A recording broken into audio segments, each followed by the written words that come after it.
Today we're removing the rear door panel and speaker from an Infiniti G35 sedan. We're going to start with our pry bar and pry the panel along the edge of the handhold on this door. This is secured in place by several clips. Working up both edges of this panel will release these clips. This will allow the panel to be freed up, and you can remove this panel and set it to the side.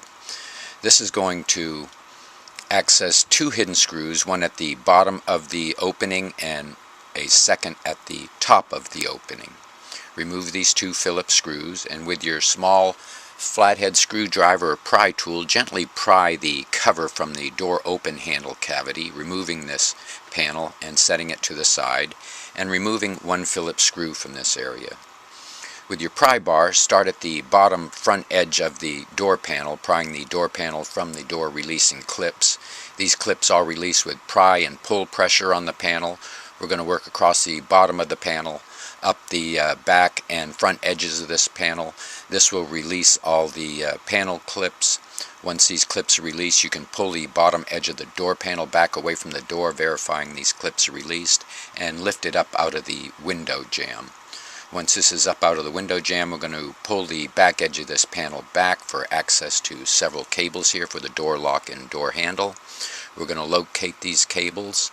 The bottom cable, we're going to grasp the white base and pull this up out of its lock. It's a press down in to lock back in place. Once this is released, we can pull the cable up around and locate the slot in the end of the linkage to release the ball here at the end.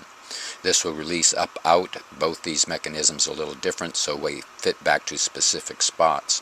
We're going to take the second cable, also lift this up to release. The end of this cable has a different shape on it.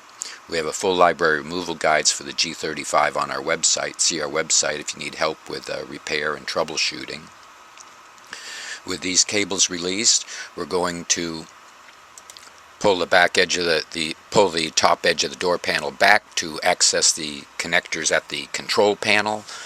There are triggers at the center of these connectors that you squeeze down into the connector to release. These connectors are also keyed, so they go back to one specific spot, so there's no getting them mixed up or needing to label them as to where they go. With these connectors released, we can remove the door panel, check the door for any remaining door panel clips, pry them from the door and place them back on the door panel. This is a 5 1/4 inch speaker that can be replaced with aftermarket. Hope this video has been helpful. Please subscribe, and thank you for watching.